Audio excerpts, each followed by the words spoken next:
Mr. Toastmaster, fellow Toastmasters, honored guests, a very strange phenomenon has been happening to me. I will look in the mirror, and I will not see my face looking back at me, but that of my mother. Maybe some of you can relate. The first time this happened, I was shocked and taken aback. Did not like it. But as it has happened to me more and more, I've come to cherish what I see in that mirror. After all, my mother is an amazing woman, and I am proud to be like her.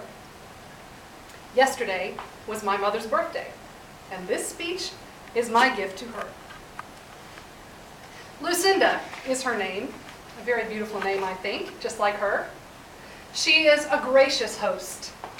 She has always been accepting of others and their differences. She's also a fabulous cook.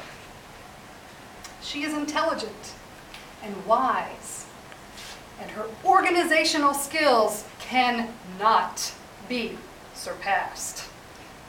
She is a master of spreadsheets and 3-ring binders and floor plans and family trees. Over the years, my mother has given me a lot of values that I have taken in. I'm going to highlight 2 of them for you. First, it is a good thing to be a smart girl. For some reason in our society, it is often the case that intelligent women and girls are looked down upon. When I was young, I was teased for being too smart. And sometimes I would pretend I didn't know the answers when I really did, just so they would like me. But my mother always encouraged my sister and me to embrace our intelligence and not to try to hide it. She was always an advocate for us if we needed an extra academic challenge. When I was 13 and my mother was 40, she practiced what she preached in perhaps what was the most significant event that shaped my life.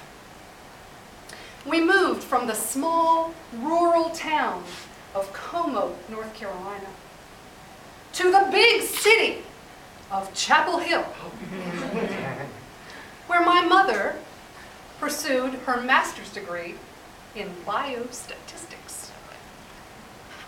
An excellent statistician and teacher, my mother has shown me how easy it is to come to the wrong conclusions when you analyze or gather the data improperly.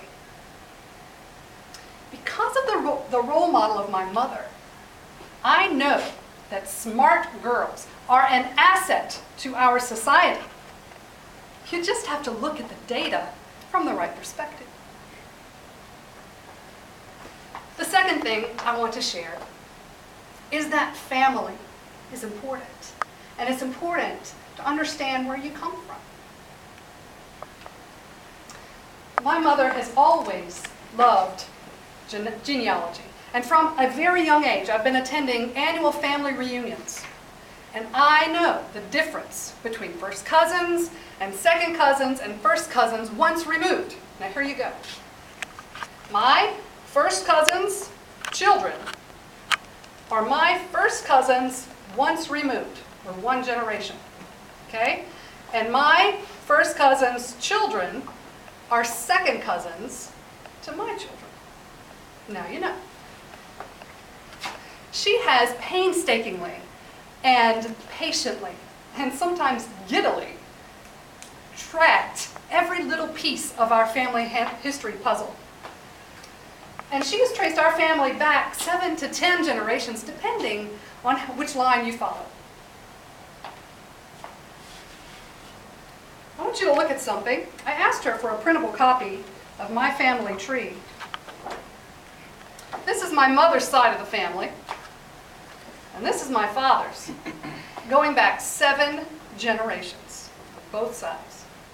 I want you to take a minute and think about all of the work that it took to compile and organize this information. Very impressive.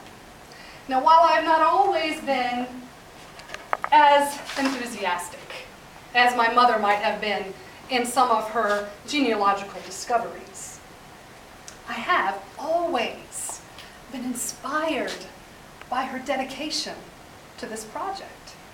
It is truly her passion. Yes, I am proud to be my mother's daughter. She has taught me to value knowledge, to be well organized so I can share information with others, and to pursue my passion.